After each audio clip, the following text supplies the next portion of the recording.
Se esse vídeo apareceu para você, é porque essa história vai te emocionar e arrepiar. Então já se inscreve no canal se você gosta desse tipo de história e comenta aí de qual cidade você está assistindo. Eu sempre soube que a solidão tem cheiro. Cheira a terra seca, a couro velho, a café requentado 3 vezes na mesma caneca de alumínio. Cheira ao suor que seca nas costas depois de um dia inteiro debaixo do sol que não perdoa. A solidão tem peso também. É carregada nos ombros, na coluna que dói ao fim do dia, nas mãos calejadas que já não sentem mais a aspereza das rédeas. Meu cavalo branco conhece esse silêncio melhor que ninguém. Faz quase 15 anos que cavalgamos juntos, eu e ele, pela mesma estrada de terra batida que corta a fazenda de ponta a ponta. Ele não tem nome. Nunca achei necessário dar nome às coisas. Nome é coisa de gente que precisa se agarrar em algo. Eu aprendi a viver sem isso. A fazenda fica no meio do nada, entre Goiás e Tocantins, numa dessas regiões que o mapa esquece de marcar direito. Tem gente que passa a vida inteira sem saber que esse lugar existe. Eu nasci aqui, cresci aqui e provavelmente vou morrer aqui também. Não tenho motivo para ir embora, nem lugar para ir. O sol já estava baixo quando terminei de consertar a cerca do Pasto Norte. O trabalho tinha sido duro. A madeira velha resistia, os pregos entortavam e o calor subia do chão em ondas que embaralhavam a vista. Limpei o suor da testa com as costas da mão e olhei para o horizonte. Céu alaranjado, nuvens finas como algodão esgarçado, o vento começando a soprar com aquele cheiro de terra quente misturado com mato seco. Montei no cavalo e segui pela estrada. O som dos cascos batendo no chão compactado era o único barulho além do canto das cigarras. Elas sempre começam no fim da tarde, como se estivessem anunciando a chegada da noite. É um som que machuca os ouvidos quando a gente presta atenção demais. Mas também é o som que me faz lembrar que ainda estou vivo, que o tempo ainda passa, que o mundo continua girando, mesmo quando a gente para.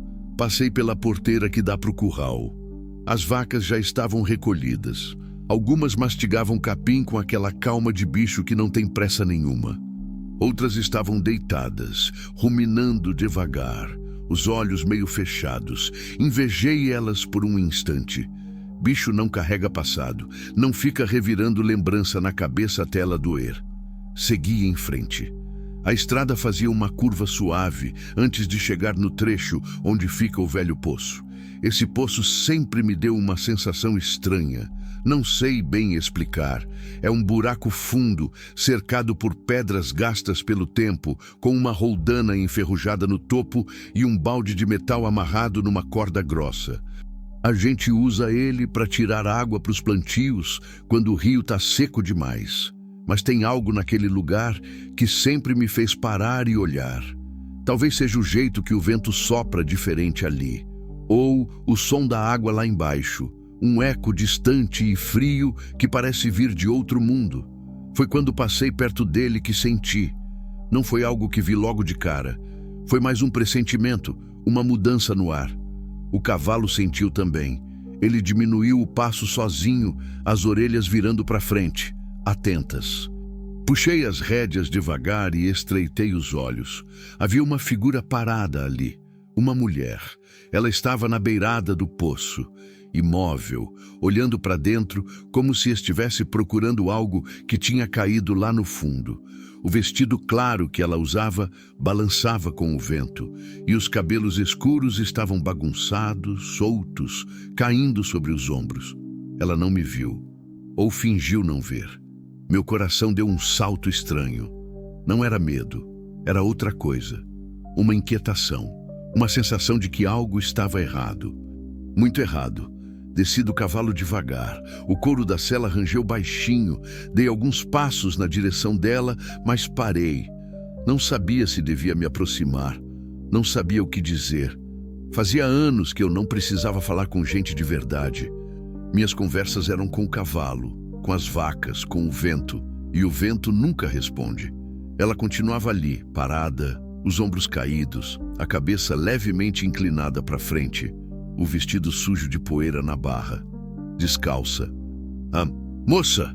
Chamei, a voz saindo rouca, quase sumida. Ela não se mexeu. Dei mais um passo. "Moça!" repeti, um pouco mais alto. Dessa vez, ela virou a cabeça, devagar, como se o próprio movimento doesse. Os olhos dela encontraram os meus e eu senti um arrepio subir pela espinha. Não eram olhos de quem estava perdida, eram olhos de quem já tinha decidido. "O que está fazendo aí?" Perguntei, tentando manter a voz calma, como se estivesse falando com um animal assustado. Ela não respondeu logo. Apenas me olhou. Depois voltou os olhos para o fundo do poço. "Acabando", disse por fim. A voz dela era baixa, cansada, mas firme.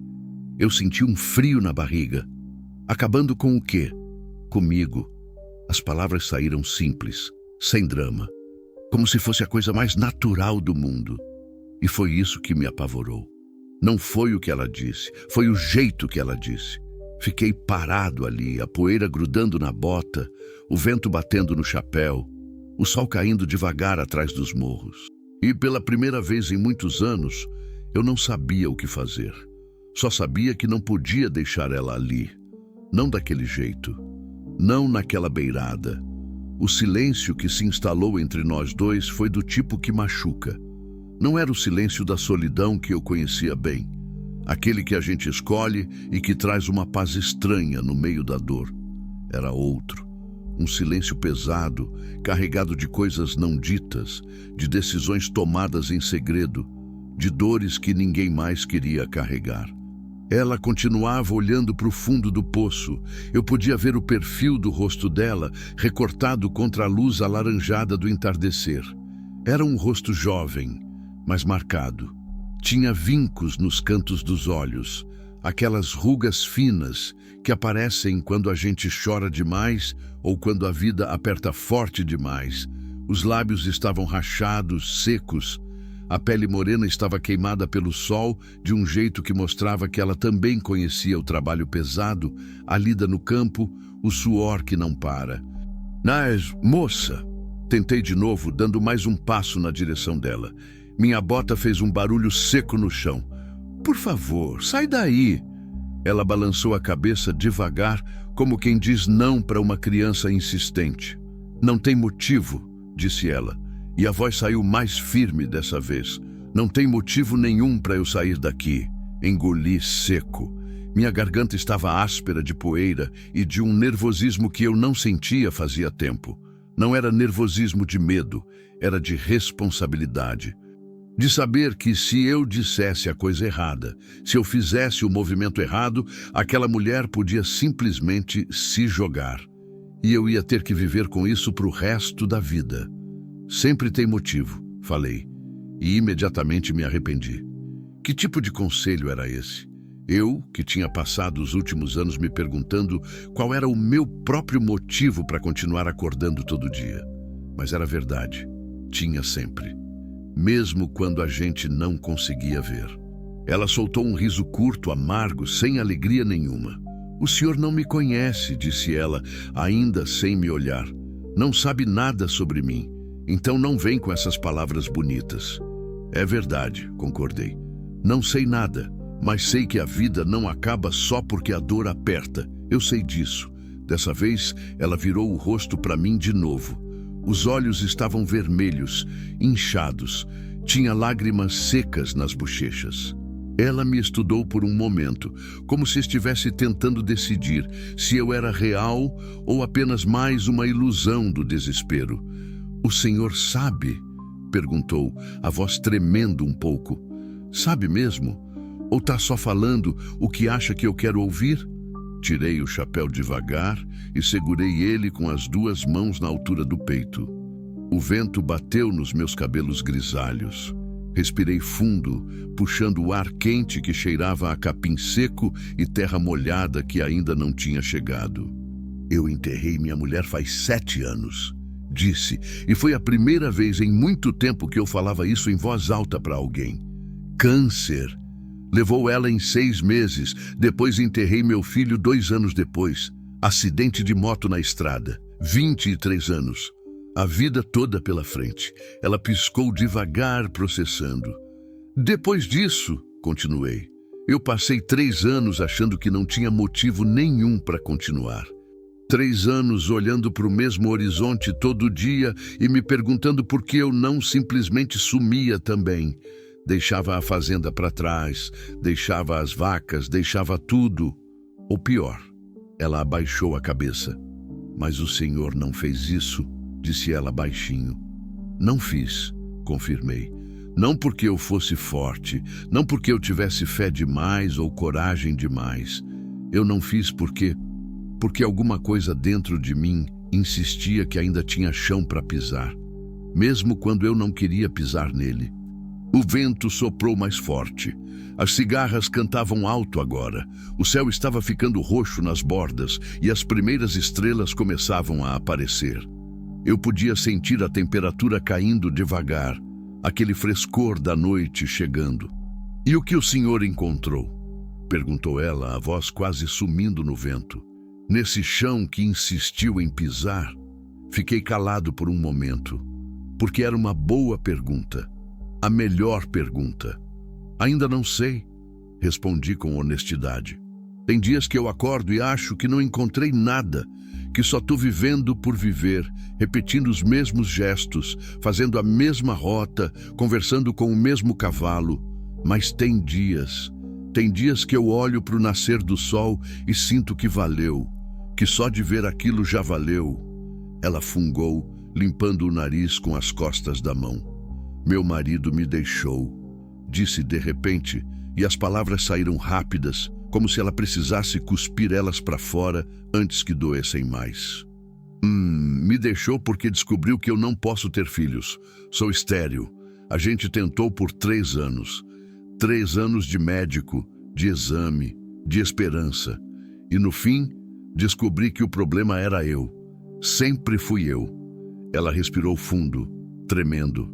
Ele diz que mulher que não pode dar filho não serve para nada. Diz que casou comigo esperando família, esperando continuação, esperando o sangue dele correndo nas veias de alguém. E que eu era um erro, uma falha, algo que a natureza rejeitou. A raiva subiu dentro de mim como uma onda quente. Raiva daquele homem que eu nem conhecia, raiva da crueldade, raiva do mundo que colocava o valor de uma pessoa numa função biológica. Ele está errado, falei, e minha voz saiu mais dura do que eu pretendia. Ela balançou a cabeça. Não tá. Todo mundo espera isso de mim. Minha mãe, minha sogra, as mulheres da vila, todas olham para mim com pena, com dó, como se eu fosse quebrada. E eu sou quebrada mesmo. Não é? Insisti, dando mais um passo. Agora eu estava a poucos metros dela. Podia ver as mãos dela tremendo. Não é quebrada, só é diferente do que esperavam. E isso não é a mesma coisa. Ela soltou um soluço. Eu não tenho nada mais, disse, a voz quebrando. Não tenho casa, não tenho marido, não tenho filho, não tenho futuro. O que eu tenho? O que sobrou de mim? Sobrou você, respondi. E isso é muito mais do que pensa. Ela finalmente me olhou de verdade. Os olhos cheios de lágrimas, de desespero, mas também de uma fagulha pequena de dúvida, como se parte dela quisesse acreditar, mas não conseguia. A terra que hoje parece seca, falei devagar, escolhendo cada palavra. Amanhã floresce. Às vezes, Deus não planta vida no ventre da gente. Planta no coração. Filho não é só quem nasce do sangue, é quem nasce do cuidado. Ela começou a chorar. Um choro baixo, contido, mas intenso. Os ombros tremiam. O senhor não entende, disse entre soluços. Eu sou um erro, um defeito. Erro é abandonar quem ainda pode ser feliz, respondi, estendendo a mão na direção dela. Erro é achar que o fim é o único jeito de acabar com a dor. Não é. Existe outro jeito. Sempre existe. Ela olhou para minha mão estendida. Depois, olhou para o fundo do poço. Ficou assim por longos segundos, dividida entre dois abismos, o literal que estava na frente dela e o emocional que carregava dentro. Eu não forcei, não puxei. Apenas deixei minha mão ali, aberta, esperando. O vento soprou de novo, uma rajada forte que levantou poeira e fez o vestido dela voar. O cavalo branco relinchou baixinho atrás de mim, como se estivesse me incentivando. Vem comigo. Falei suavemente. Lá em casa tem espaço demais para um homem só. E silêncio demais para continuar assim. A gente não precisa de muita coisa, só precisa de chão firme, e eu tenho chão de sobra. Ela fechou os olhos. Uma lágrima escorreu pelo rosto, depois outra, e mais outra.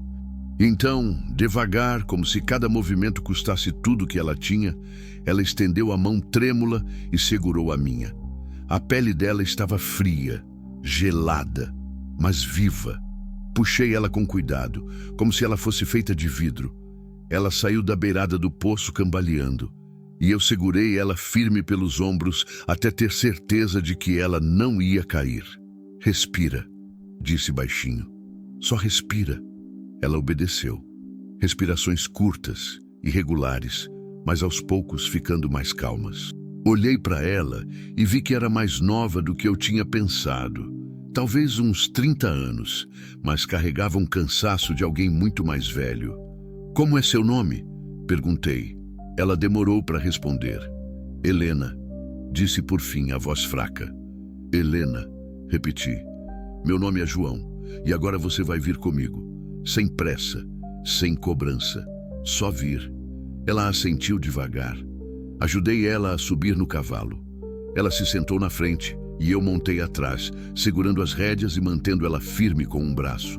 O cavalo começou a andar devagar, os cascos batendo suavemente no chão. Ninguém falou nada no caminho de volta. Só o som da noite chegando, o canto dos grilos, o vento nas árvores e dois corações cansados tentando encontrar um motivo para continuar batendo. A fazenda apareceu no horizonte como uma mancha escura recortada contra o céu, que agora estava completamente roxo. As estrelas já brilhavam com força, milhares delas espalhadas como farelos de luz na imensidão negra. A lua ainda não tinha nascido, então a escuridão era densa, quase palpável. Só a luz fraca do lampião, que eu sempre deixava aceso na varanda da casa, quebrava aquele mar de trevas. Helena não disse uma palavra durante todo o trajeto. Ela estava rígida na frente da sela, o corpo tenso, as mãos segurando a crina do cavalo como se estivesse com medo de cair. Eu podia sentir ela tremendo. Não era frio.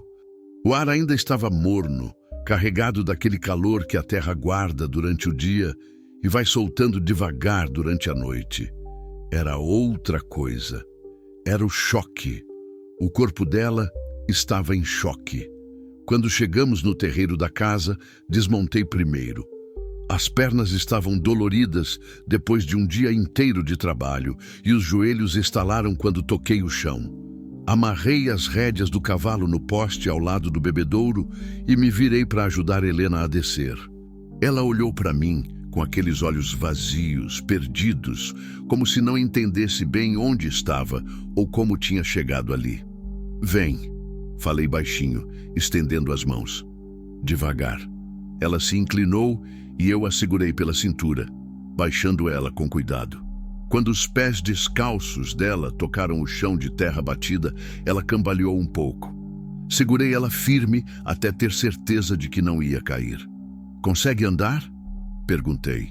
Ela assentiu, mas eu não acreditei muito. Passei o braço dela por cima dos meus ombros e a ajudei a subir os 3 degraus da varanda. A madeira velha rangeu sob nosso peso. A casa era simples, sempre foi.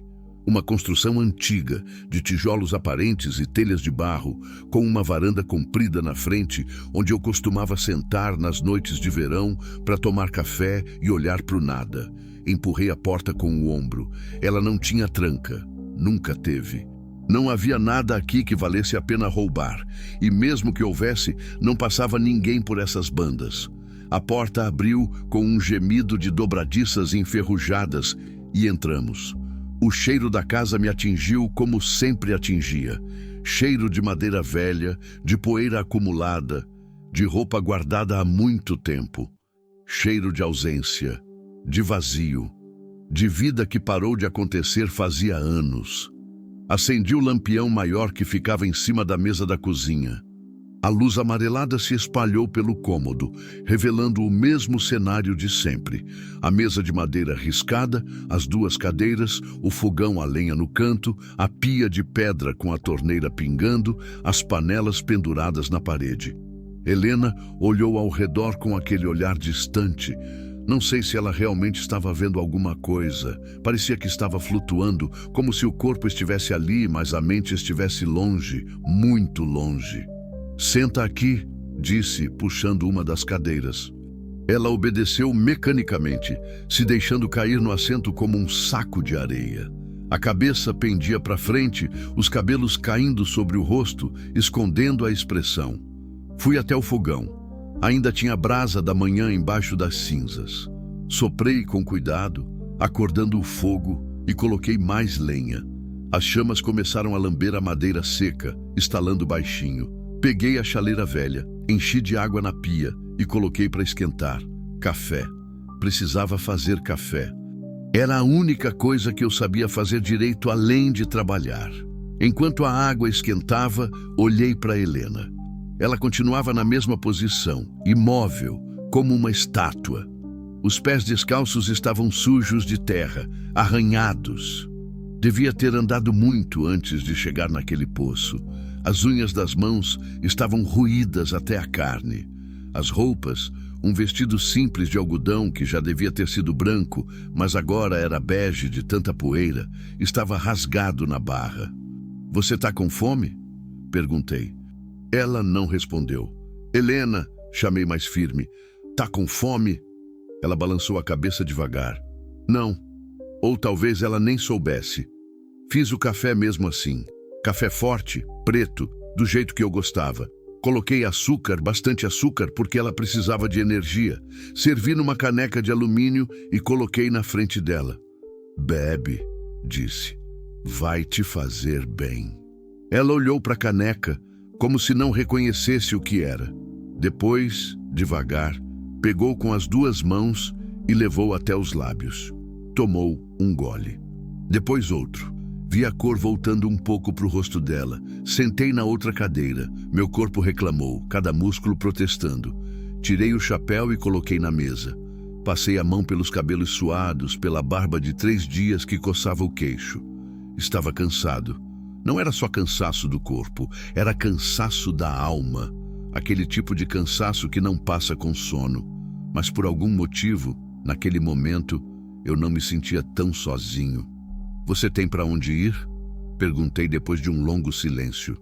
Helena ficou olhando para o fundo da caneca. Demorou tanto para responder que eu achei que não ia responder. "Não", disse por fim, a voz rouca. "Não tenho. Família? Minha mãe morreu quando eu era criança. Meu pai, não sei onde está. Faz anos que não vejo ele. Amigos?" Ela soltou um riso amargo. "As pessoas que eu chamava de amigas sumiram quando meu casamento acabou. Mulher separada incomoda. Mulher separada e estéril, então." A voz dela quebrou. "É como se eu fosse contagiosa." Assenti devagar. Conhecia bem esse sentimento. Quando minha mulher morreu, muita gente apareceu no começo. Trouxe comida, disse palavras bonitas, fez promessas de visitar sempre. 2 semanas depois, ninguém mais aparecia. As pessoas têm medo da dor dos outros, têm medo de que seja contagiosa de verdade. "Pode ficar aqui", falei. Não planejei falar. As palavras simplesmente saíram. "Pelo tempo que precisar." Ela levantou os olhos para mim. Pela primeira vez desde que a tinha encontrado, vi algo diferente naquele olhar. Surpresa, desconfiança, medo talvez. "Por quê?" perguntou. "Por que o senhor estaria fazendo isso?" Pensei na pergunta. Era justa. Eu era um estranho. Ela era uma estranha. Não fazia sentido nenhum. Porque ninguém merece morrer sozinho, respondi. E porque essa casa tá vazia demais faz tempo demais. Não tô pedindo nada, não tô esperando nada. Só tô oferecendo um teto e comida enquanto você decide o que vai fazer. Ela continuou me olhando, estudando meu rosto como se estivesse procurando a mentira, a armadilha. Mas não tinha nenhuma. Eu estava cansado demais para mentir. E se eu não decidir nunca? Perguntou baixinho. Então não decide, respondi com sinceridade. Não precisa decidir nada agora. Só precisa respirar. Só isso. As lágrimas voltaram aos olhos dela, mas dessa vez ela não desviou o olhar. Deixou as lágrimas caírem, silenciosas, molhando o rosto já machucado pela vida. Eu não sei como agradecer, sussurrou. Não precisa, falei. Não precisa agradecer nada. Levantei da cadeira e fui até o quartinho dos fundos. Era pequeno. Tinha sido do meu filho. Depois que ele morreu, eu tranquei a porta e nunca mais entrei. Mas agora empurrei a porta com o ombro. Ela abriu com dificuldade, as dobradiças gemendo. O cheiro de mofo me atingiu. Acendi o lampião velho que ficava do lado da cama. O quarto estava exatamente como ele tinha deixado. A cama de solteiro encostada na parede, o cobertor xadrez dobrado nos pés, o travesseiro amassado, a estante com os livros que ele nunca terminou de ler, a janela pequena que dava para o pasto. Senti o aperto no peito, aquela dor conhecida que nunca ia embora completamente. Mas balancei a cabeça. Não era hora de ficar preso no passado. Voltei para a cozinha. Helena continuava sentada, a caneca vazia na frente dela. Tem um quarto ali, disse apontando. Tá um pouco empoeirado, mas tem cama e roupa limpa. Pode usar. Amanhã a gente vê o resto. Ela se levantou devagar, as pernas tremendo. Dei o braço para ela se apoiar e a levei até o quarto. Ela entrou e ficou parada no meio do cômodo, olhando ao redor com aquele ar perdido. Qualquer coisa pode me chamar, falei. Eu vou estar ali do outro lado, porta sempre aberta. Ela assentiu, mas não disse nada. Fechei a porta devagar e voltei para a cozinha. O silêncio da casa era diferente agora. Ainda era silêncio, mas não era vazio. Tinha alguém respirando do outro lado da parede. Tinha vida. Sentei na cadeira de novo e fiquei olhando para a chama do lampião dançando. Pensei em tudo que tinha acontecido, em como o dia tinha começado normal e terminado do jeito mais estranho possível. Pensei na expressão de Helena quando ela estava na beira daquele poço. Pensei em quantas vezes eu mesmo tinha olhado para o horizonte e pensado em sumir, mas não tinha sumido, e ela também não. Talvez isso fosse um sinal, talvez não. Não sabia, só sabia que naquela noite, pela primeira vez em 7 anos, eu não dormiria completamente sozinho naquela casa. E por algum motivo, isso trouxe um pouco de paz. Acordei antes do sol nascer, como sempre. O corpo já não precisa de despertador depois de tantos anos seguindo a mesma rotina.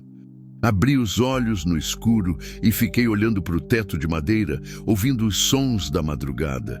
O canto distante de um galo, o vento soprando nas frestas da janela, o rangido da casa se ajustando à temperatura que mudava, sons familiares, sons que me acompanhavam todas as manhãs, mas tinha algo diferente. Levei alguns segundos para lembrar o quê?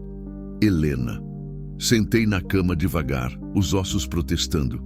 56 anos não passam em branco, principalmente quando a vida toda foi feita de trabalho pesado. Coloquei os pés no chão frio e fiquei ali sentado por um momento, esfregando o rosto com as mãos, tentando espantar o sono que sempre demorava para ir embora completamente. Vesti a calça jeans velha, que estava jogada na cadeira, a camisa xadrez desbotada, as botas gastas. Passei pela cozinha sem fazer barulho. A porta do quarto dos fundos estava fechada. Não se ouvia nada lá dentro, nem respiração. Por um segundo, um medo estranho me apertou o peito. E se ela tivesse? E se durante a noite ela tivesse? Mas balancei a cabeça. Não, ela estava lá. Tinha que estar. Saí para o terreiro. O ar da madrugada estava gelado, aquele frio seco do cerrado que morde a pele. O céu estava começando a clarear no horizonte, uma linha fina de luz cinza separando a terra do céu. As estrelas ainda brilhavam, mas já estavam começando a desaparecer. Acendi o primeiro cigarro do dia, um vício velho que eu sabia que ia me matar um dia, mas que nunca consegui largar. O cavalo branco estava no curral, parado perto do coxo.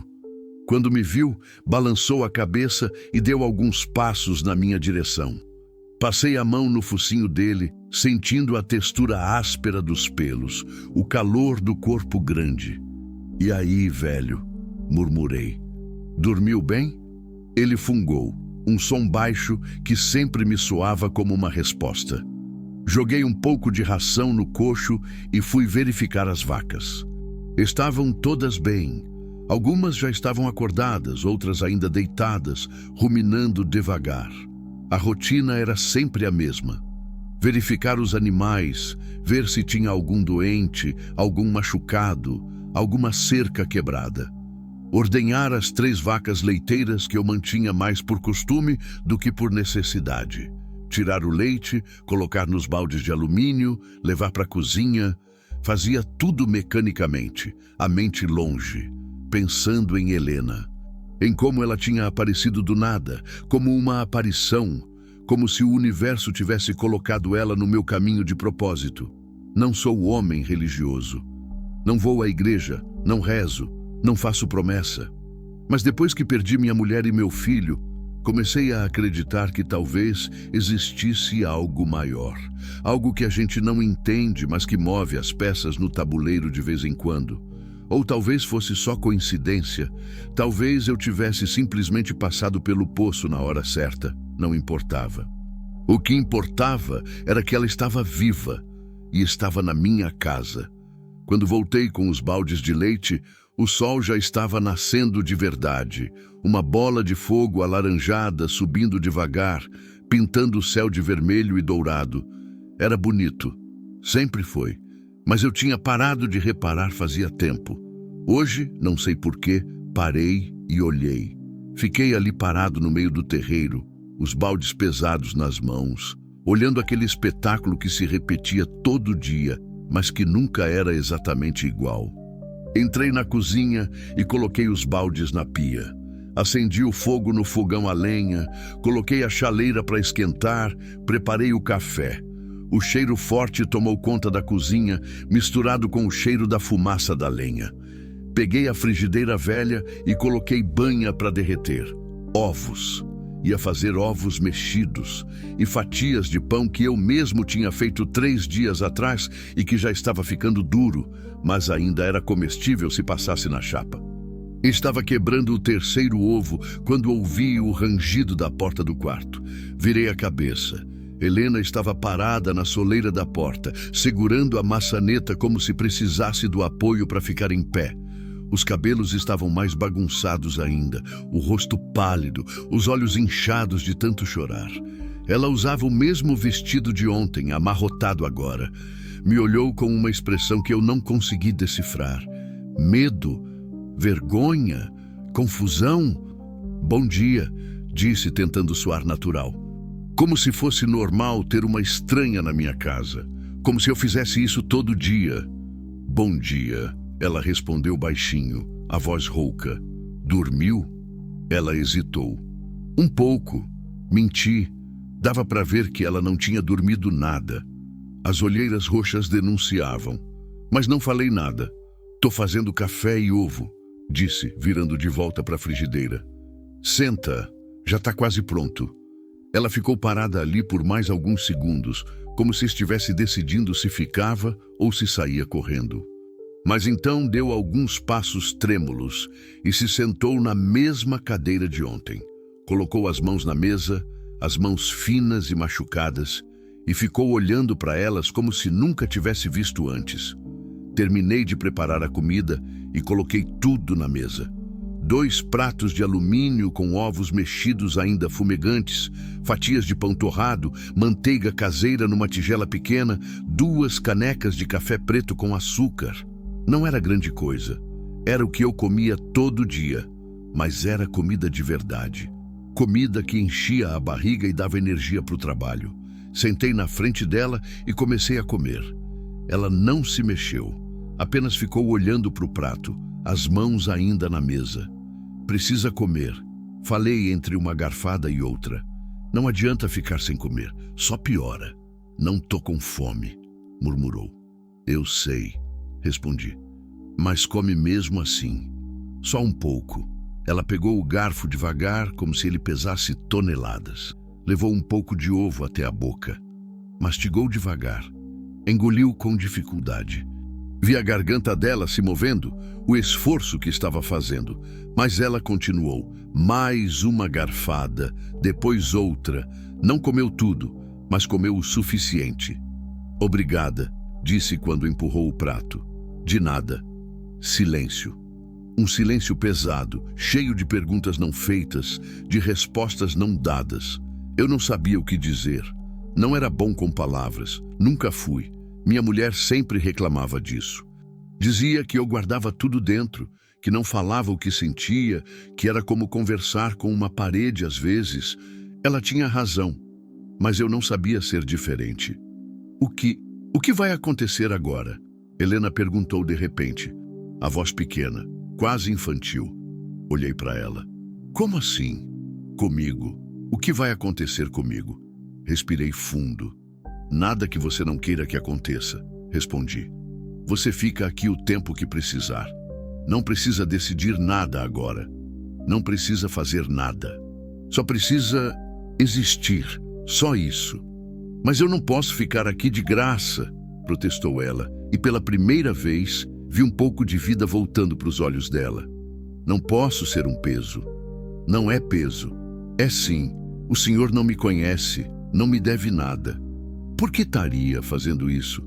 Porque é o certo, falei simplesmente.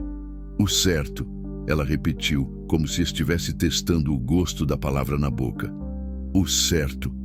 Levantou da cadeira de repente, o movimento brusco fazendo a cadeira arranhar no chão. Deu alguns passos pela cozinha, as mãos tremendo, a respiração acelerada. O certo seria eu ter morrido ontem, disse a voz subindo.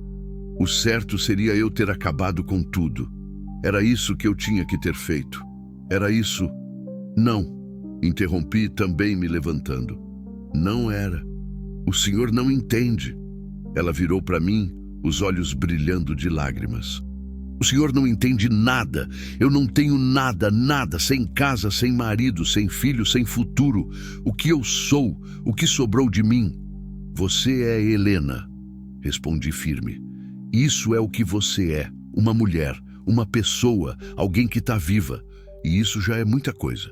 Não é, gritou ela, e foi a primeira vez que ouvi ela gritar.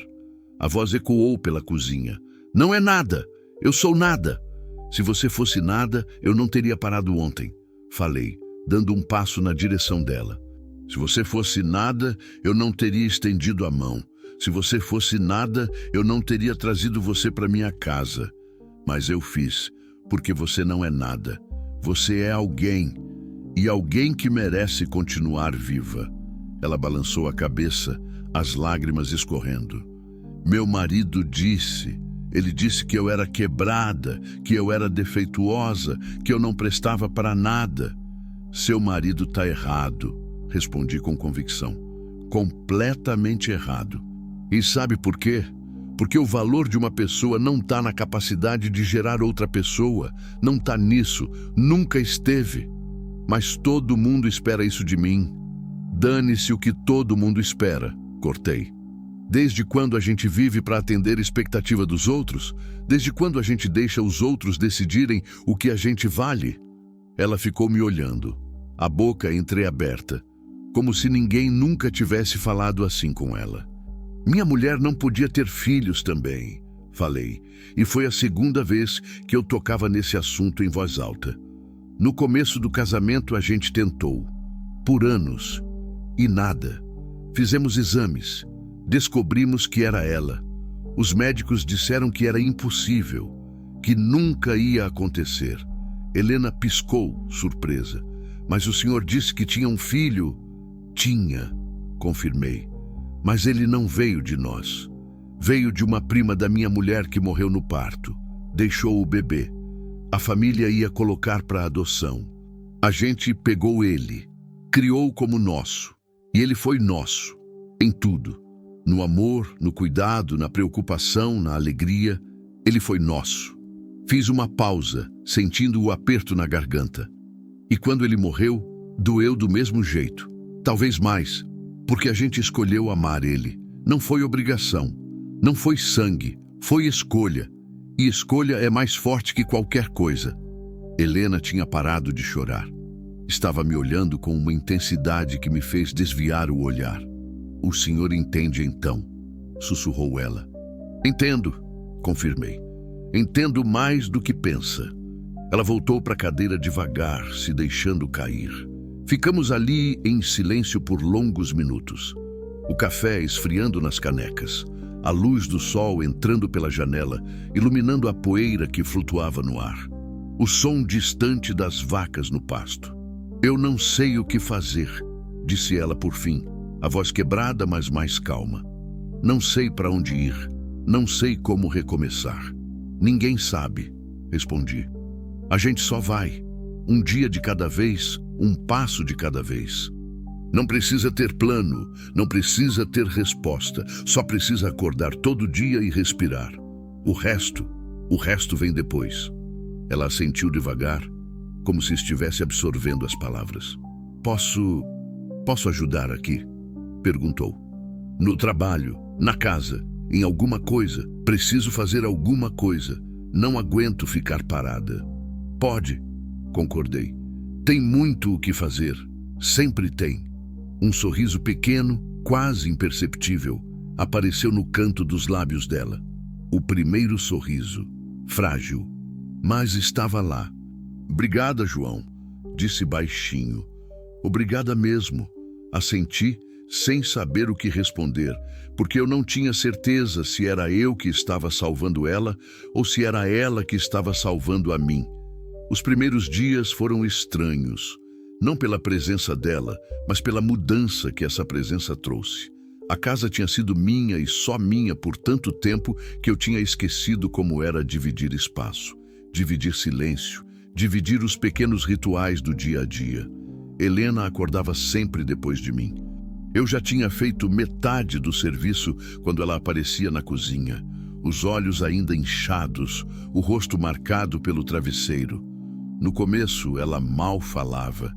Apenas bebia o café que eu deixava pronto, comia um pedaço de pão e ficava ali sentada, olhando para a janela como se estivesse vendo coisas que eu não podia ver. Depois de alguns dias, ela começou a se mexer, lavou a louça sem que eu pedisse, varreu o chão da cozinha, dobrou as roupas que estavam amontoadas numa cadeira havia semanas. Pequenas coisas, gestos automáticos de quem precisa fazer algo para não pensar demais. Eu deixei. Não disse nada. Apenas observei ela se movendo pela casa como um fantasma procurando seu lugar entre os vivos. Na quarta manhã, quando voltei do pasto com os baldes de leite, encontrei ela no quintal dos fundos. Estava agachada perto do canteiro que minha mulher tinha plantado anos atrás e que eu tinha deixado morrer. As ervas daninhas tinham tomado conta de tudo, sufocando o que restava de alecrim, hortelã e manjericão. Helena estava arrancando o mato com as mãos, a terra grudando nos dedos, o suor escorrendo pela testa, mesmo no frio da manhã. Não precisa fazer isso, falei colocando os baldes no chão. Ela olhou para mim por cima do ombro. Eu sei, respondeu, mas quero fazer. Não insisti. Fui cuidar das vacas, consertar um pedaço de cerca que tinha cedido durante a noite, aparar o casco de um dos cavalos que estava crescendo torto. Quando voltei horas depois, ela ainda estava lá. O canteiro estava irreconhecível. A terra revirada, as ervas daninhas empilhadas num canto, as plantas que tinham sobrevivido agora respirando livres. Ficou bom, comentei. Ela limpou a testa com as costas da mão, deixando uma mancha de terra na pele. Tinha muito mato. disse. Mas as raízes, ainda tão vivas, só precisavam de espaço para crescer. Olhei para ela, olhei para o canteiro e entendi que ela não estava falando só das plantas. Os dias foram passando. 1 semana, 2, 3. O tempo no campo tem um ritmo próprio. Não é marcado por calendário ou relógio. É marcado pelo sol, pela chuva, pelo crescimento das plantas, pelo ciclo dos animais. Eu tinha parado de contar os dias fazia muito tempo. Mas agora, com Helena ali, o tempo parecia ter voltado a ter significado. Ela passou a me acompanhar no trabalho. No começo, ficava só olhando. Sentava na varanda enquanto eu consertava ferramentas, ou ficava encostada na cerca enquanto eu dava ração para os animais. Não atrapalhava, apenas observava como se estivesse aprendendo uma língua nova. Depois começou a ajudar de verdade. Segurava a cerca enquanto eu pregava, trazia água quando eu precisava, separava os instrumentos. Pequenas coisas que faziam diferença. Uma tarde, enquanto eu tentava colocar remédio numa vaca que tinha ferido a pata, ela simplesmente entrou no curral, passou a mão no pescoço do animal e começou a falar baixinho. Palavras que eu não entendi. Um murmúrio suave que fez a vaca parar de se debater. O animal ficou quieto, quase manso, e eu consegui aplicar o remédio sem problema. Como fez isso? Perguntei surpreso. Ela deu de ombros. Meu avô tinha uma fazenda pequena. Ele me ensinou. Dizia que bicho entende quando a gente fala com o coração e não com a boca. Foi a primeira vez que ela falou do passado antes da dor, antes do marido que a abandonou, antes do poço. Seu avô era sábio, comentei. Era, concordou ela, um lampejo de saudade passando pelos olhos. Morreu quando eu tinha 12 anos. Depois disso, meu pai vendeu tudo. Disse que não queria vida de roça. Fomos para a cidade e eu nunca mais voltei. Até agora. E como é? Perguntei. Voltar? Ela ficou em silêncio por um longo momento, os olhos fixos na vaca que agora mastigava capim tranquilamente. É como respirar depois de ficar muito tempo debaixo d'água, disse por fim. Dói, mas é bom. A mudança mais visível aconteceu no final da 3ª semana. Tinha chovido durante a noite, uma chuva forte que tamboreou no telhado e encharcou a terra. Quando acordei, o mundo estava diferente. O ar cheirava a terra molhada, aquele cheiro que só a chuva do cerrado traz. Um cheiro de renovação, de vida nova. Helena já estava acordada quando saí do quarto. Estava na varanda descalça, olhando para a chuva fina que ainda caía. O vestido velho que ela usava estava molhado nas pontas. Os cabelos, que ela tinha cortado na semana anterior com uma tesoura que encontrou na cozinha, estavam grudados no pescoço. Você vai pegar frio, avisei. Não me importo, respondeu sem tirar os olhos da chuva. Fazia tanto tempo que eu não sentia chuva na pele. Fiquei ao lado dela, olhando também. A chuva caía em cortinas prateadas, transformando o terreiro numa extensão de lama vermelha. As árvores ao longe pareciam mais verdes, mais vivas. O céu estava cinza, mas não era um cinza triste. Era um cinza cheio de promessas. Lá na cidade, ela disse de repente, quando chovia eu ficava dentro de casa, trancada, com medo de sair, com medo de tudo.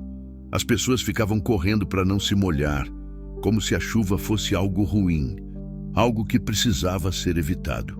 Ela estendeu a mão, deixando a chuva cair na palma.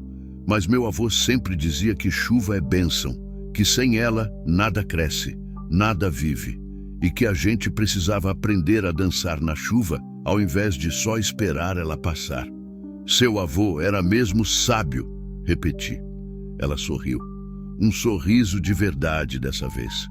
Não um sorriso triste ou forçado, um sorriso que alcançou os olhos. E então, para minha completa surpresa, ela desceu os degraus da varanda e caminhou para o meio do terreiro. A chuva caiu sobre ela com força, encharcando o vestido, os cabelos, a pele. Ela abriu os braços, virou o rosto para o céu e ficou ali parada, deixando a água lavar tudo. Fiquei olhando daquela varanda com o coração apertado de uma forma que não conseguia explicar. Era como ver alguém renascendo, como ver a vida voltando para um corpo que tinha desistido dela. Depois de alguns minutos ela voltou, pingando água, tremendo de frio, mas com os olhos brilhando de um jeito que eu não tinha visto antes. "Me desculpe", disse quase rindo. "Eu precisava fazer isso." "Não precisa se desculpar", respondi. "Nunca precisa se desculpar por estar viva." Naquela noite, depois do jantar, ficamos sentados na cozinha bebendo chá quente que ela tinha feito com as ervas do canteiro que tinha revivido. Hortelã com um pouco de mel. O vapor subia das canecas, embaçando o vidro do lampião. "João", ela disse, quebrando o silêncio, "posso te perguntar uma coisa?" "Pode. Por que você me salvou?" A pergunta ficou suspensa no ar entre nós. Eu sabia que uma hora ela ia perguntar, e eu ainda não tinha uma resposta pronta. "Não sei se salvei", respondi honestamente. "Acho que só fiz o que tinha que ser feito." "Mas por quê?", insistiu ela. "Você não me conhecia, não me devia nada." "Por que parou?" Fiquei olhando para o chá, vendo as folhas de hortelã flutuando na superfície. "Porque eu já estive onde você estava." Falei devagar. "Não no mesmo lugar, não da mesma forma, mas já estive naquela beirada. Já olhei para o abismo e pensei que seria mais fácil pular do que continuar andando." Ela ficou quieta, esperando eu continuar. "Depois que minha mulher morreu, eu passei meses, talvez anos, só existindo. Não vivia, só existia. Acordava, trabalhava, comia, dormia. E no dia seguinte tudo de novo. Sem motivo, sem objetivo, só porque o corpo insistia em continuar funcionando mesmo quando a cabeça pedia para parar. Tomei um gole do chá. Estava quente demais, queimou a língua, mas nem liguei. E quando meu filho morreu, piorou. Porque aí não era só a dor da perda, era a culpa também. A culpa de não ter conseguido proteger ele. A culpa de ainda estar vivo enquanto ele, que era jovem e cheio de futuro, estava morto. "Eu sei como é", murmurou Helena. "A culpa, ela come a gente por dentro." "Come", concordei. E eu deixei ela me comer por muito tempo. Até que um dia, não sei bem quando, percebi que eu tinha duas escolhas. Ou eu deixava a culpa acabar comigo, ou eu aprendia a carregar ela. "E como você aprendeu?" "Não aprendi", admiti. "Ainda carrego ela todo dia. Ainda tem dias que eu acordo e a primeira coisa que penso é: por que eu? Porque eu tô vivo e eles não." Não tem resposta. Nunca vai ter. Mas tem o hoje e o amanhã. E o depois. E se eu desistir, aí sim vai ser tudo em vão. Ela estava com os olhos marejados. "Quando eu te vi naquela beira de poço", continuei, "eu vi eu mesmo. Vi aquela pessoa que desistiu, que achou que não tinha mais nada. E eu não podia deixar você fazer o que eu tantas vezes quis fazer, porque eu sei que depois do abismo, se a gente aguentar, tem terra firme de novo. Pode demorar, pode ser longe, mas tem." "E se não tiver?" ela perguntou baixinho. "Aí a gente faz a terra firme com as próprias mãos", respondi. "Com barro, com suor, com sangue se for preciso, mas a gente faz." Ela enxugou as lágrimas com as costas da mão. "Obrigada, João", disse pela 10ª, pela 20ª vez desde que tinha chegado. "Obrigada por não ter me deixado pular. Obrigado você por ter segurado minha mão", respondi. Porque era verdade. Ela não sabia, mas ao aceitar minha ajuda, ela também tinha me ajudado. Tinha me dado um motivo, um propósito. Algo além da rotina vazia que tinha se tornado minha vida. Ficamos ali até o chá esfriar, até o lampião começar a fraquejar, até o sono pesar. E quando finalmente nos levantamos e fomos cada um para o seu quarto, eu senti que algo tinha mudado. Não era só ela que estava renascendo, eu também estava. A vila ficava a 2 horas de cavalo da fazenda. Eu ia lá uma vez por mês, às vezes menos, só quando precisava comprar o básico: sal, açúcar, café, remédios para os animais, pregos, arame. Coisas que não dava para produzir na terra. Sempre ia sozinho. Era um trajeto que eu conhecia de olhos fechados e preferia assim. O silêncio da estrada, só eu e o cavalo, o sol batendo nas costas, a poeira subindo. Mas dessa vez, quando estava me preparando para ir, Helena apareceu na cozinha já vestida. Tinha lavado o cabelo, amarrado numa trança simples. Usava uma calça velha que eu tinha dado a ela. Tinha sido da minha mulher. E uma camisa de algodão clara que ela mesma tinha consertado depois de encontrar rasgada no fundo de um baú. "Posso ir com você?" perguntou. Fiquei surpreso. Desde que ela tinha chegado, 1 mês atrás, não tinha saído da fazenda uma única vez. Ficava ali, trabalhando no canteiro, ajudando com os animais, cozinhando, consertando coisas pela casa. Como se o mundo lá fora não existisse mais. Como se a fazenda fosse uma bolha e ela tivesse medo de estourá-la. "Tem certeza?" perguntei. Ela hesitou por um segundo, depois assentiu com firmeza. "Tenho. Preciso começar a ver gente de novo. Não posso ficar escondida para sempre." "Não é se esconder", falei. "É se proteger." "Eu sei", respondeu ela, olhando direto nos meus olhos. "Mas chega uma hora que proteger vira prisão. E eu já passei tempo demais presa. Não tinha argumento contra isso. Selei o cavalo, ajudei ela a subir e parti. A estrada estava seca. Tinha uma semana que não chovia e a poeira vermelha grudava em tudo. O sol estava forte, mesmo sendo ainda meio da manhã. Cavalgamos em silêncio no começo, só o som dos cascos batendo no chão compactado e o canto das cigarras que parecia nunca parar. "Como é a vila?" Helena perguntou depois de um tempo. "Pequena", respondi. "Umas 50 famílias, talvez menos. Tem uma igreja, um armazém, um posto de saúde que quase nunca tem médico e algumas casas. É tudo. As pessoas são..." Ela procurou as palavras. "São boas? Depende do dia", falei honestamente.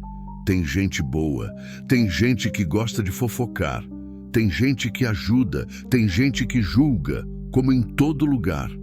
Ela ficou quieta e eu sabia o que ela estava pensando.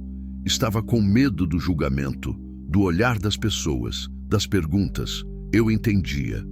Depois que minha mulher morreu, passei meses evitando ir na vila justamente por isso. As pessoas sempre queriam falar, sempre tinham uma opinião, sempre achavam que sabiam o que eu deveria fazer. "Não precisa falar nada que não queira", falei. "E se alguém perguntar demais, eu corto." Ela colocou a mão no meu ombro, um toque leve. "Obrigada", disse simplesmente. A vila apareceu no horizonte como um aglomerado de casas baixas de tijolo e telhado vermelho. A igreja ficava no centro, uma construção simples e branca com uma cruz de madeira no topo. Tinha algumas crianças brincando na pracinha de terra que ficava em frente ao armazém. Um cachorro vira-lata dormia na sombra de uma árvore seca. Amarrei o cavalo no poste em frente ao armazém do seu Benedito. Era um lugar escuro e apertado, com prateleiras de madeira velha nas paredes, cheias de produtos empoeirados. Cheirava a querosene, tabaco e sabão em barra. Seu Benedito estava atrás do balcão, como sempre, lendo um jornal velho de óculos na ponta do nariz. Devia ter uns 70 anos. A pele curtida pelo sol, completamente careca, um bigode branco grosso cobrindo o lábio superior. Era daqueles homens que pareciam ter sempre existido, como se tivesse nascido velho. "Ô João!" cumprimentou quando me viu entrar. "Faz tempo que não vem por aqui." "Tive serviço", respondi simplesmente. Foi aí que ele viu Helena entrando atrás de mim. Os olhos dele se arregalaram levemente, a surpresa clara no rosto. Não era todo dia que eu aparecia com companhia. Na verdade, nunca aparecia. Dona... Ele começou educadamente. Helena. Ela se apresentou, a voz baixa, mas firme. Prazer. Benedito.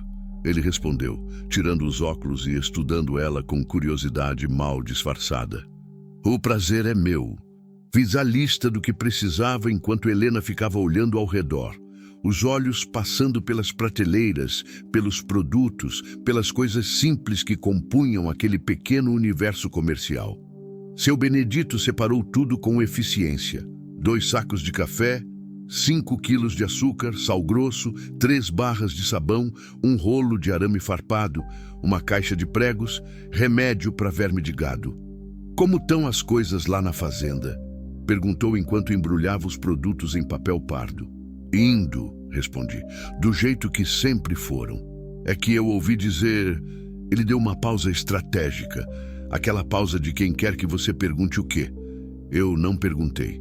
Ele continuou mesmo assim. Ouvi dizer que você andou salvando alguém. Lá perto do Poço Velho. Senti Helena enrijecer ao meu lado. Virei devagar para encarar seu Benedito. Quem disse isso? Ah, sabe como é. Notícia corre. O Zé das Águas passou por lá, semana passada. Viu seu cavalo parado perto do poço de noite. E quando voltou de manhã, viu rastro de 2 cavalos indo para sua fazenda. Ficou curioso. Falou para a mulher dele.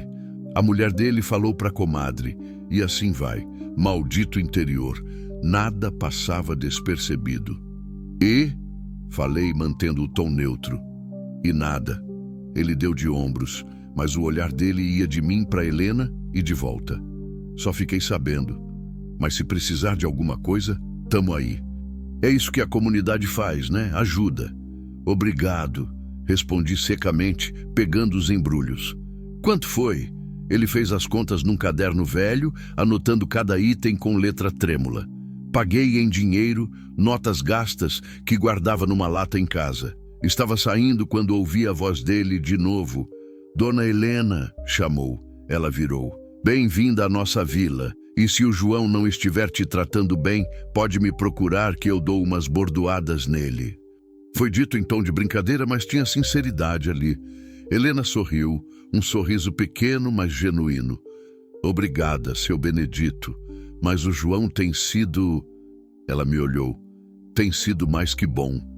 Enquanto eu amarrava os embrulhos na sela do cavalo, Helena ficou parada na frente do armazém, olhando a pracinha. As crianças ainda brincavam, correndo atrás umas das outras, gritando e rindo. Uma menina pequena, devia ter uns 5 anos, tropeçou e caiu. Começou a chorar alto. Helena se moveu sem pensar. Atravessou a rua, se ajoelhou ao lado da menina e a ajudou a levantar. Limpou a terra do joelho ralado da criança, falou algo baixinho que eu não consegui ouvir e soprou o machucado com cuidado. A menina parou de chorar imediatamente e saiu correndo de volta para os amigos.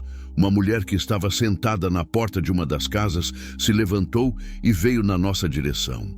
Era a Dona Clarice, parteira da vila, devia ter uns 50 anos. O corpo robusto, os cabelos pretos com fios de prata presos num coque. Foi você que ajudou a Ritinha? Perguntou para Helena. Foi só um ralado, Helena respondeu, um pouco sem graça. Não foi nada. Nada para você, tudo para ela. Dona Clarice sorriu. Essa menina é chorona demais. Obrigada. De nada. Dona Clarice olhou para mim, depois para Helena, depois para mim de novo. Você é a moça que está ficando na fazenda do João? Perguntou sem rodeios. Helena hesitou, mas assentiu. Sou. Dona Clarice fez um som que podia significar qualquer coisa. E como está sendo? Ele não incomoda muito, não? Ele não incomoda nada, Helena respondeu, a voz ganhando um pouco mais de firmeza. Muito pelo contrário. Bom saber, Dona Clarice disse, e então fez algo inesperado. Pegou a mão de Helena e apertou com força. Se precisar de qualquer coisa, minha casa é ali, a terceira da esquerda. Porta sempre aberta. Obrigada, Helena murmurou, visivelmente tocada. Voltamos para a fazenda em silêncio, mas era um silêncio diferente, mais leve, como se um peso tivesse saído dos ombros dela. Na metade do caminho, ela encostou a cabeça nas minhas costas e ficou assim até chegarmos. Naquela noite, enquanto jantávamos arroz com feijão e carne seca, Helena falou de repente: "As pessoas foram gentis." E foram, concordei. Eu achei que iam, não sei, julgar, perguntar, fazer eu me sentir mal. Algumas podem fazer isso, avisei. Nem todo mundo é como seu Benedito e Dona Clarice. Tem gente que gosta de ver os outros sofrendo porque faz eles se sentirem melhor com a própria vida. Eu sei, ela disse. Mas hoje foi bom. Me fez lembrar que ainda existe gente boa no mundo. Sempre existiu, falei. Só fica difícil de ver quando a gente está afundando. Ela assentiu, mexendo o feijão no prato. João, eu estava pensando... Em quê? Naquelas crianças da vila. Elas ficam lá sem fazer nada o dia inteiro, brincando na terra, sem escola, sem nada. Tem uma professora, falei, mas ela vem de longe, nem sempre consegue vir. E a escola é só aquele barracão velho que está caindo aos pedaços. E se... Ela parou, como se estivesse com medo de continuar. E se eu ajudasse? Eu estudei até o 2º grau. Não sou professora de verdade, mas sei ler, escrever, fazer contas. Podia ensinar alguma coisa. Olhei para ela surpreso. Você faria isso? Eu queria fazer, ela disse. E pela primeira vez desde que a conheci, vi um brilho diferente nos olhos dela. Não era tristeza, não era resignação, era propósito. Queria me sentir útil, queria plantar algo que não seja só no canteiro, sabe? Entendi perfeitamente o que ela queria dizer. Ela queria plantar futuro, queria deixar marca, queria sentir que a vida dela tinha significado além da própria sobrevivência. Acho que seria bom, falei honestamente, para elas e para você também. Ela sorriu. E pela primeira vez foi um sorriso completo. Um sorriso que iluminou o rosto inteiro, que afastou as sombras, que mostrou a mulher que ela podia ser quando não estava sendo esmagada pela dor. Então vou fazer, decidiu. Vou conversar com Dona Clarice. Vou ver o que precisa. E vou fazer. Assenti, sentindo algo estranho no peito. Orgulho, talvez, ou esperança, ou ambos. Porque naquele momento percebi que Helena não estava mais na beirada do poço. Ela estava plantando raízes, estava criando laços, estava escolhendo viver de verdade. E eu, que tinha passado tanto tempo apenas existindo, estava aprendendo com ela o que significava voltar a viver. 3 meses se passaram desde aquela primeira ida à vila. O inverno tinha chegado ao cerrado, trazendo consigo manhãs geladas que congelavam a água nos baldes e noites em que a gente precisava se enrolar em cobertores grossos para não tremer até o amanhecer. Mas também trouxe um céu limpo, de um azul tão intenso que doía nos olhos e um ar seco que rachava os lábios e ressecava a pele. A fazenda tinha mudado, não na estrutura. As paredes continuavam as mesmas, as cercas ainda eram velhas, o telhado ainda gotejava quando chovia forte. Mas havia algo diferente no ar, algo que eu não conseguia nomear, mas que sentia toda vez que acordava e ouvia o som de Helena na cozinha, já preparando o café antes mesmo do sol nascer. Algo que sentia quando olhava para o canteiro nos fundos e via não só as ervas crescendo, mas também tomates, pimentões, alface, cenouras, um pedaço de terra que tinha voltado a dar frutos. Helena tinha cumprido a promessa. 2 semanas depois daquela conversa, ela tinha ido até a vila, conversado com Dona Clarice e com o padre Antônio, o homem magro e cansado que cuidava da igreja e tentava manter a comunidade unida com as poucas forças que tinha. Juntos, eles tinham organizado algo simples, mas poderoso. 3 vezes por semana, no período da tarde, Helena dava aulas para as crianças no barracão velho que servia de escola. No começo, apareceram só 5 crianças. Filhos de famílias que ainda acreditavam que educação podia mudar alguma coisa, mesmo num lugar esquecido como aquele. Mas o número foi crescendo. Primeiro 8, depois 12, depois 20. As crianças levavam para casa o pouco que aprendiam. Letras desenhadas em cadernos velhos, contas simples feitas com pedrinhas, histórias que Helena contava sobre lugares distantes que ela mesma nunca tinha visto, mas que lia em livros antigos que o padre emprestava. E as crianças amavam. Amavam, porque Helena não era só uma professora. Ela era alguém que se importava de verdade, alguém que lembrava o nome de cada uma, que perguntava como tinha sido o dia, que secava as lágrimas quando alguma criança chorava porque tinha apanhado em casa ou porque estava com fome. Ela dava mais que conhecimento, dava atenção, dava carinho, dava aquilo que ela mesma tinha precisado e não tinha encontrado quando seu mundo tinha desmoronado. Eu a levava de carroça toda terça, quinta e sábado. Era um ritual que os dois tinham passado a gostar. Ela sentava ao meu lado no banco de madeira dura, as mãos segurando uma sacola com livros e giz, os olhos brilhando com aquela ansiedade boa de quem está prestes a fazer algo que importa. E eu, calado como sempre, apenas conduzia a carroça pela estrada de terra enquanto ouvia ela falar sobre os planos para a próxima aula, sobre a dificuldade que o pequeno Miguel tinha com as letras, sobre como a Ritinha, a mesma menina que tinha ralado o joelho, estava aprendendo rápido demais e já conseguia ler frases inteiras. Uma tarde, quando fui buscá-la, cheguei mais cedo. Parei a carroça do lado de fora do barracão e fiquei ouvindo. A voz dela vinha lá de dentro, clara e firme, lendo uma história. Não conseguia entender todas as palavras, mas ouvia as risadas das crianças, os comentários animados, o burburinho de vida que preenchia aquele espaço. Fiquei ali, encostado na carroça, fumando um cigarro, apenas ouvindo. E pela primeira vez em muito tempo, senti algo que tinha esquecido que podia sentir: contentamento. Não era felicidade plena, não era alegria explosiva, era algo mais profundo. Era a sensação de que as coisas estavam no lugar certo, de que o mundo, apesar de toda a dor e toda a perda, ainda podia ter momentos assim, momentos simples, momentos verdadeiros. Quando Helena saiu do barracão, cercada por um enxame de crianças que se penduravam nela e gritavam despedidas, ela me viu e sorriu.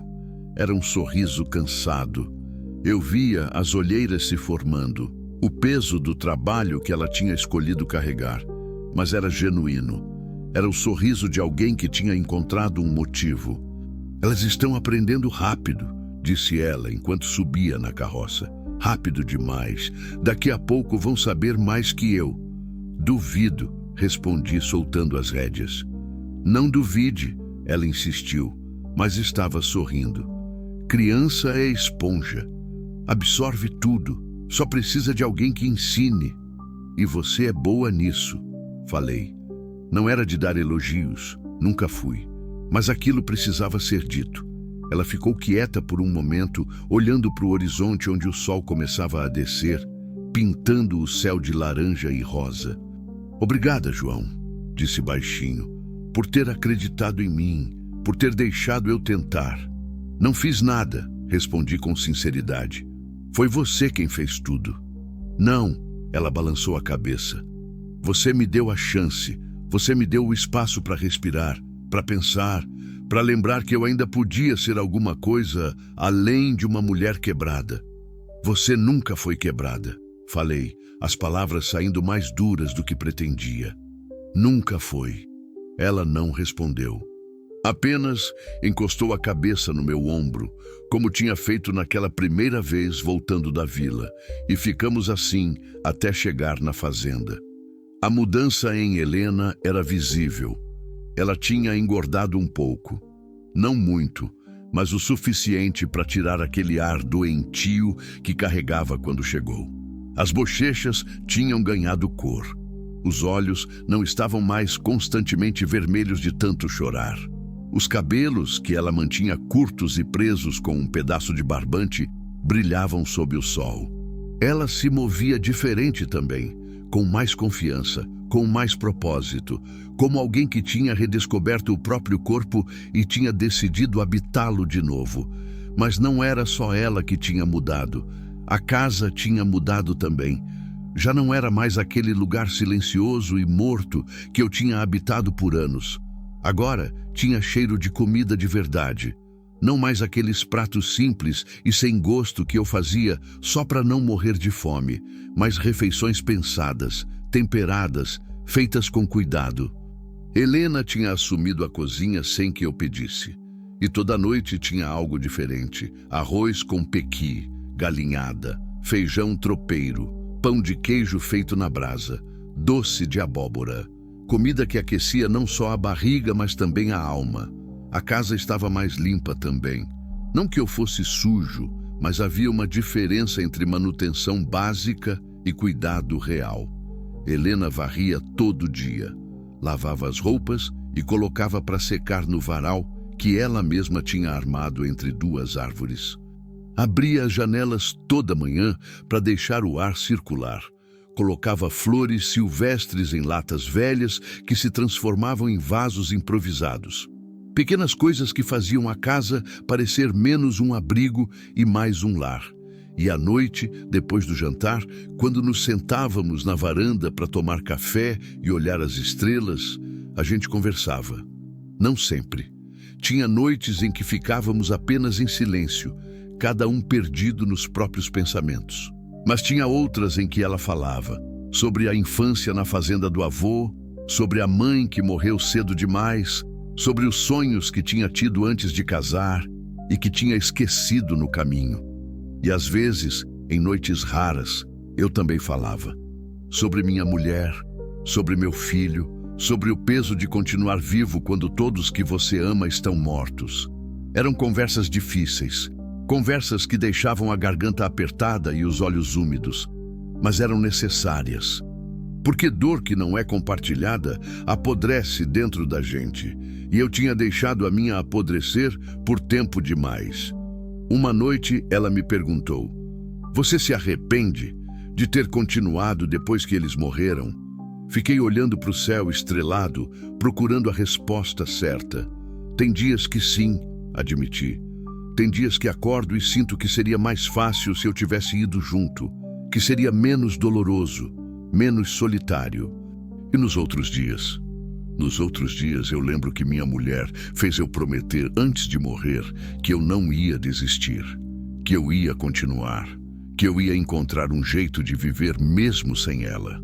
E eu prometi, então tenho que cumprir. Helena ficou quieta por um longo momento. Meu marido nunca me fez prometer nada, disse ela, a voz carregada de mágoa. Só me jogou fora como se eu fosse lixo, como se os anos que passamos juntos não significassem nada. Então você não deve nada para ele, falei com convicção. Nada, nem explicação, nem perdão, nem pensamento. Ele não merece ocupar espaço na sua cabeça. Eu sei, ela suspirou, mas é difícil. É difícil não ficar pensando no que eu podia ter feito diferente, no que eu podia ter sido para ele não ter me deixado. Você não podia ter feito nada diferente, respondi, me virando para olhar para ela. Porque o problema nunca foi você, foi ele, foi o egoísmo dele, a crueldade dele, a incapacidade dele de amar alguém além dele mesmo. Ela tinha lágrimas nos olhos, mas não estava chorando, apenas deixando elas ficarem ali, suspensas. Como você sabe disso? Perguntou. Você nem conhece ele. Não preciso conhecer, disse. Qualquer homem que abandona a mulher porque ela não pode dar filho não é homem de verdade. É criança. Criança egoísta que só pensa em si mesma. Ela soltou um riso molhado. Você sempre fala as coisas certas. Nem sempre, corrigi. Mas falo o que eu sinto. E o que eu sinto é que você merecia coisa muito melhor do que recebeu. E agora? Ela perguntou. O que eu mereço agora? Agora você merece paz, respondi sem hesitar. Merece acordar todo dia sem aquele peso no peito. Merece olhar no espelho e gostar do que vê. Merece plantar coisas e ver elas crescerem. Merece rir sem sentir culpa. Merece viver, de verdade. Ela ficou me olhando com aqueles olhos escuros e profundos, cheios de coisas não ditas. E por um momento tive a impressão de que ela ia dizer alguma coisa importante, mas ela apenas assentiu devagar e voltou a olhar para o céu. No fim daquele mês, aconteceu algo que nenhum de nós esperava. Era uma quinta-feira, dia de aula. Eu tinha deixado Helena na vila, como sempre, e tinha voltado para a fazenda para continuar o trabalho.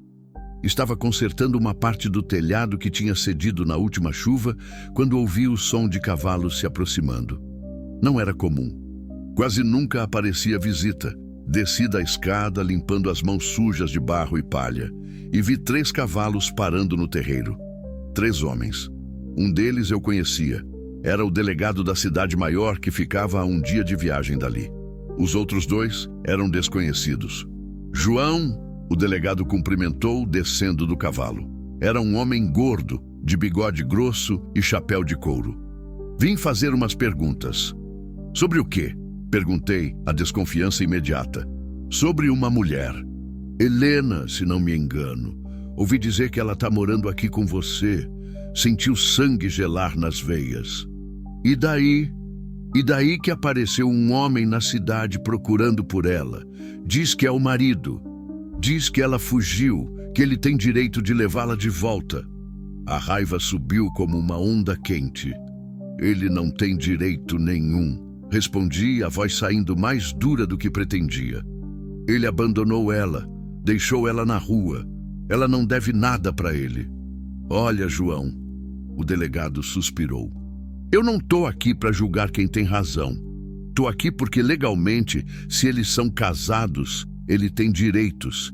E ele quer a mulher dele de volta. Ela não é coisa para ser devolvida. Praticamente gritei. Ela é pessoa. E ela não quer voltar. Então ela que diga isso, um dos outros homens falou.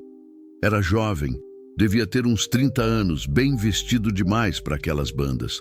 Usava camisa social, calça de tecido fino, sapato engraxado, cabelo penteado com gel. Um homem de cidade. Um homem que nunca tinha sujado as mãos com terra. Você é ele? Perguntei, já sabendo a resposta. Sou Cristiano, ele confirmou. A voz firme, mas sem emoção. Marido da Helena. E vim buscar o que é meu. Dei um passo na direção dele. Meus punhos estavam cerrados. Minha visão estava vermelha. Ela não é sua, rosnei. Nunca foi. Você jogou ela fora. Perdeu o direito. Eu sei que cometi erros, ele disse. E tinha algo ensaiado naquela fala. Sei que fui duro demais, mas eu me arrependo. Quero consertar as coisas. Quero minha mulher de volta. Mentira. Cuspi. Você não quer ela. Você quer controle. Você quer poder. Você não aguenta a ideia de que ela está bem sem você. Ele ficou vermelho, mas manteve a compostura. Vou esperar ela voltar, disse friamente. E vou conversar com ela. Se ela quiser voltar comigo, é direito dela. Se não quiser, eu respeito. Mas deixa ela decidir. Não tinha argumento contra isso. Por mais que cada fibra do meu ser gritasse para mandar ele embora, para expulsar ele dali, eu sabia que a escolha não era minha, era dela. Ela volta daqui a 2 horas, falei entre dentes. Você pode esperar, mas se encostar um dedo nela, eu te mato. E não é ameaça, é promessa. O delegado deu um passo entre nós. Calma, João. Ninguém vai fazer nada, a gente só vai conversar, civilizadamente. Mas eu já não estava ouvindo, só conseguia pensar em Helena. Em como ela ia se sentir quando visse aquele homem. Em como todo o progresso que ela tinha feito podia desmoronar num segundo. E eu não podia deixar isso acontecer. Não podia. As 2 horas seguintes foram as mais longas da minha vida. Mais longas que a noite em que minha mulher morreu. Mais longas que o dia em que enterrei meu filho, porque desta vez Eu não estava esperando a morte. Estava esperando algo pior.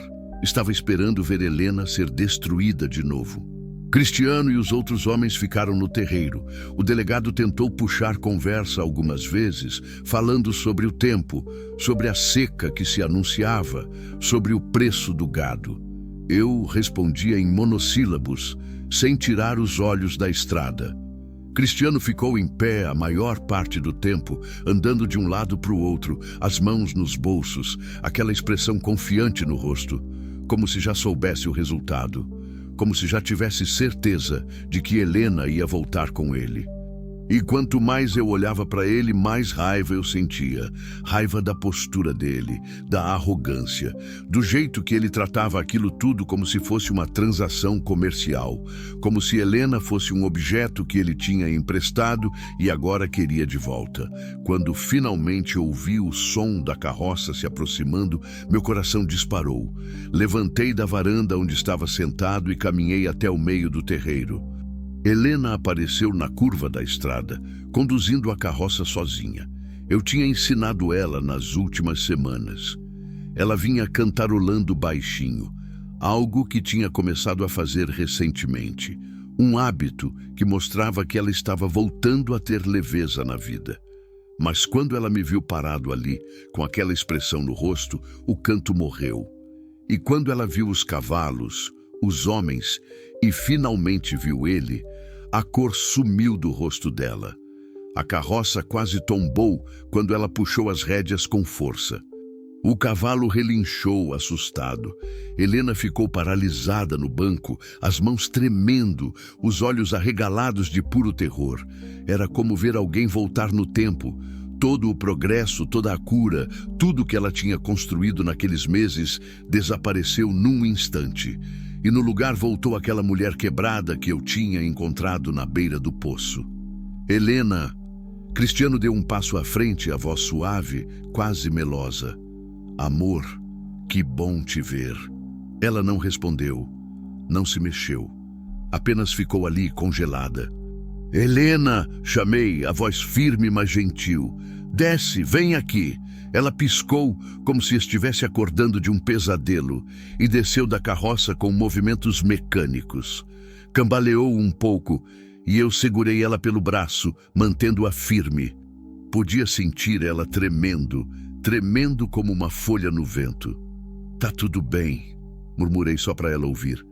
Eu tô aqui, não vai acontecer nada. Cristiano se aproximou mais, mas parou quando lancei um olhar de aviso. Ele ergueu as mãos num gesto de paz. Eu só quero conversar, disse.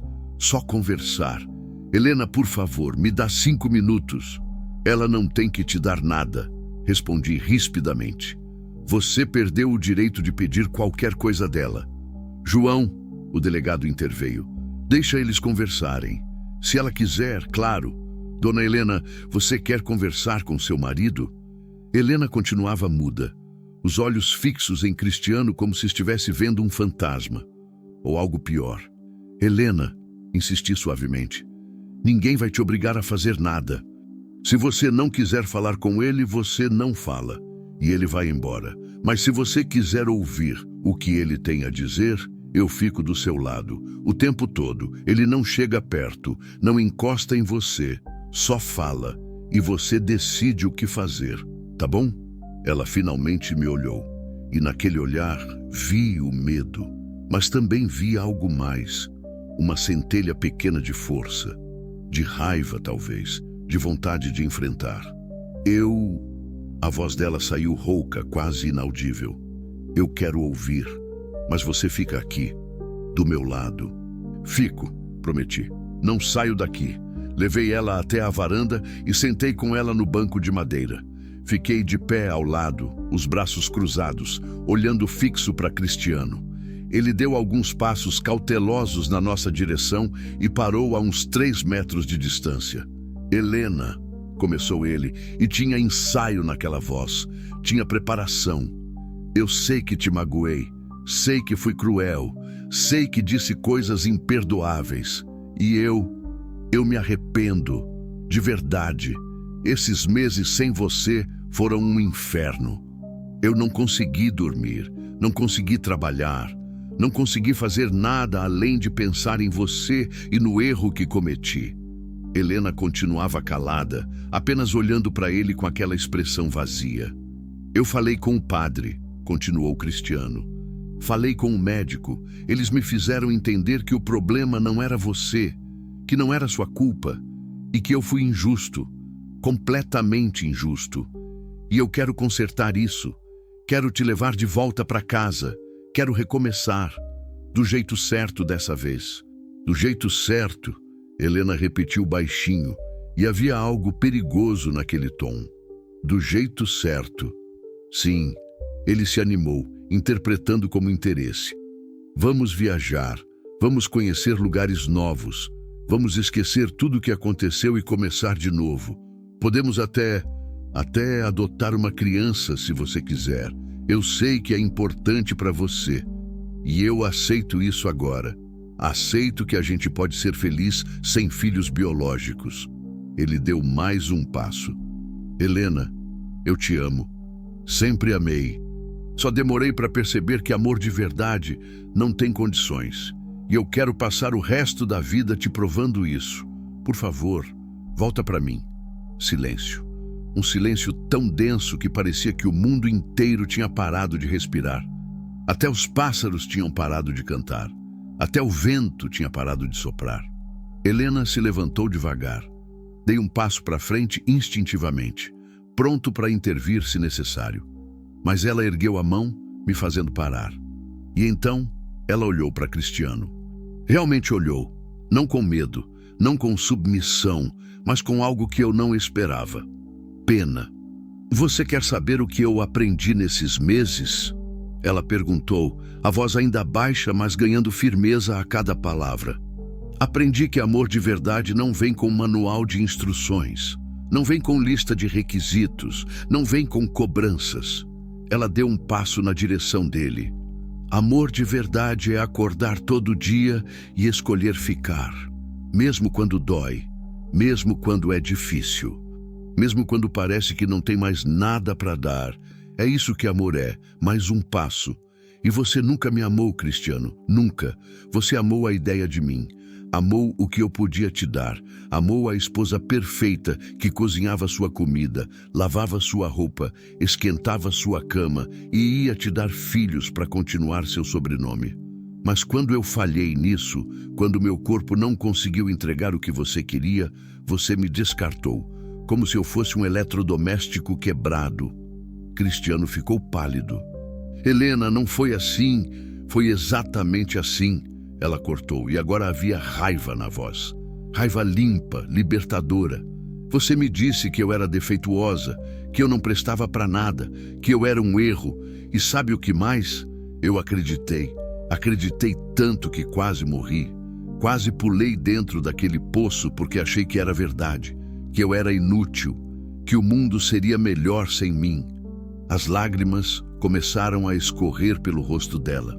Mas aí apareceu alguém.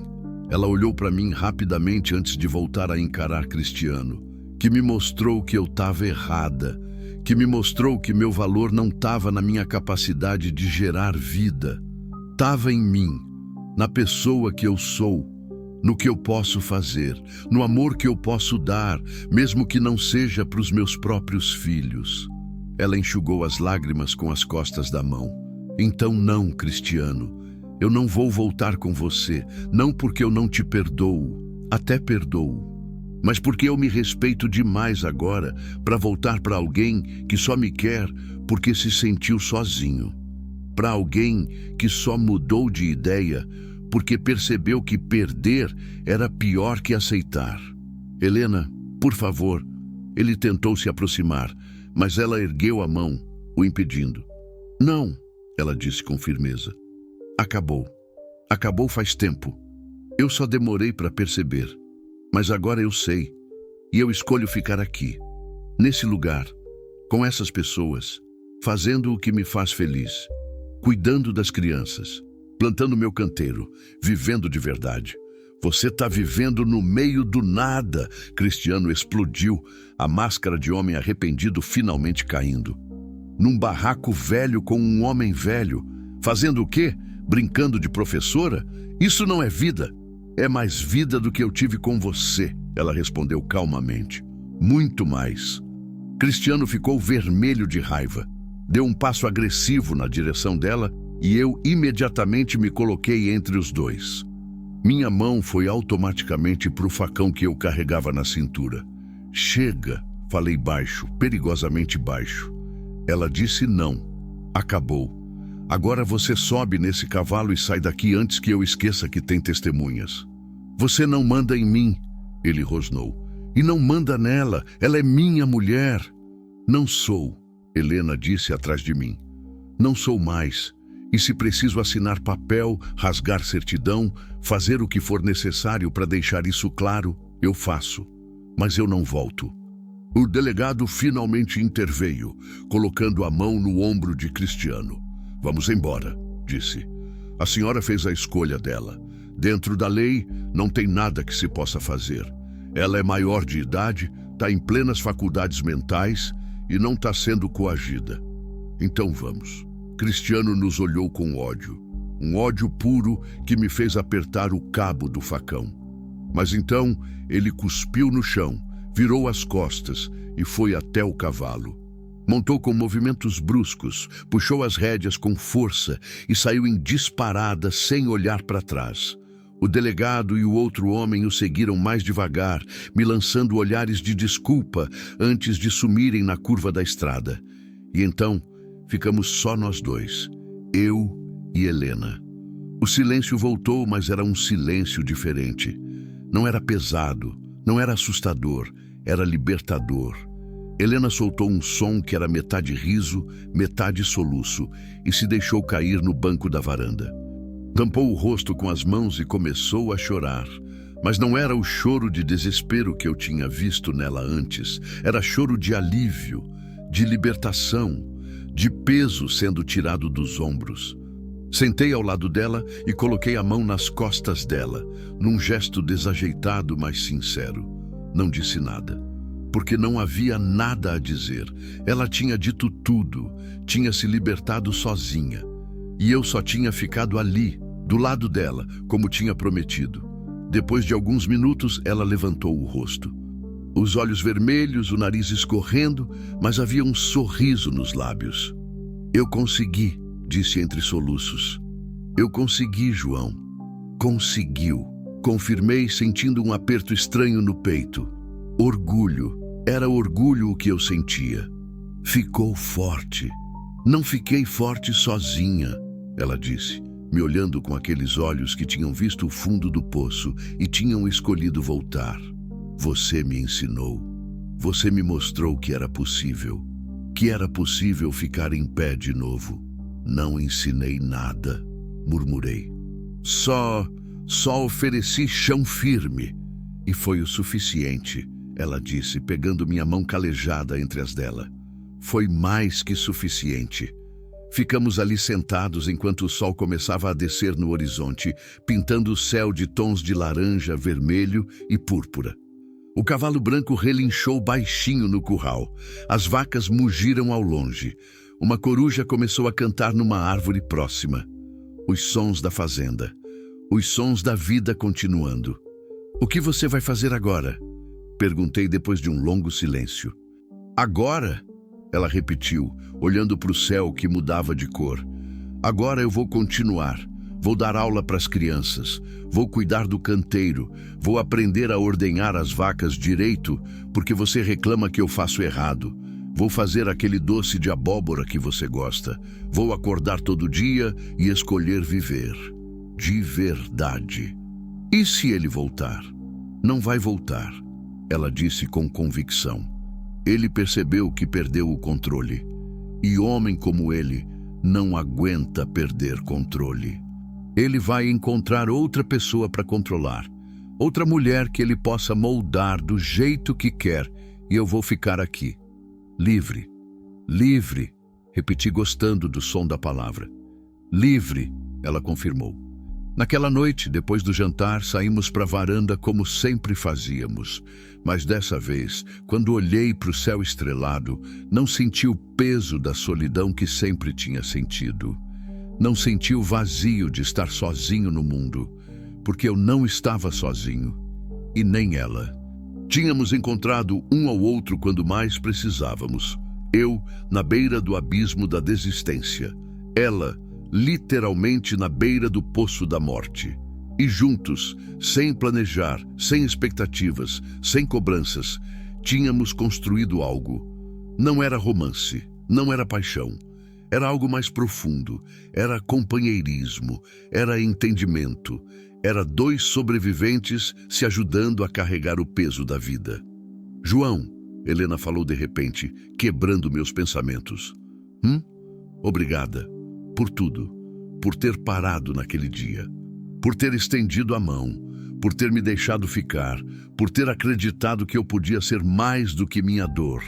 De nada, respondi, sentindo a garganta apertar.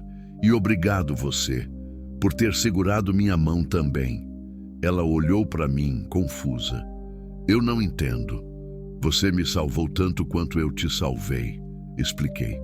Eu estava morrendo aqui, Helena, morrendo devagar, sem perceber. E você chegou e trouxe vida de volta. Trouxe barulho, trouxe cheiro de comida de verdade. Trouxe motivo para acordar além da obrigação. Você me lembrou que ainda vale a pena. Que ainda dá para plantar coisa boa mesmo depois da tempestade. Ela sorriu, aquele sorriso que iluminava o rosto todo, e encostou a cabeça no meu ombro, como tinha feito tantas outras vezes. E ficamos assim, olhando as estrelas, ouvindo o silêncio da terra, que já não era mais vazio, mas cheio de possibilidades. A terra que hoje parece seca, amanhã floresce.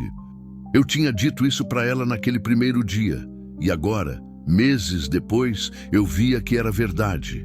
A terra tinha florescido, o canteiro tinha voltado a dar frutos, as crianças da vila estavam aprendendo, a casa tinha voltado a ser um lar, e nós dois, cada um carregando suas próprias cicatrizes, tínhamos aprendido a plantar de novo. Não filhos, não no sentido biológico, mas esperança. Cuidado, amor do tipo que se escolhe dar, não do tipo que se espera receber. E naquela noite, sob o céu infinito do cerrado, eu entendi algo que tinha demorado anos para aprender. Deus não manda anjos com asas. Às vezes, Ele manda gente cansada, de chapéu e mãos calejadas, gente que conhece a dor e por isso sabe reconhecê-la nos outros.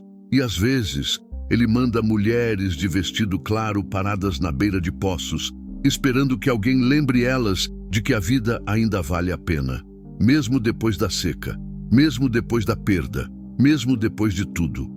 Porque a vida sempre vale a pena, sempre, e nós éramos a prova viva disso.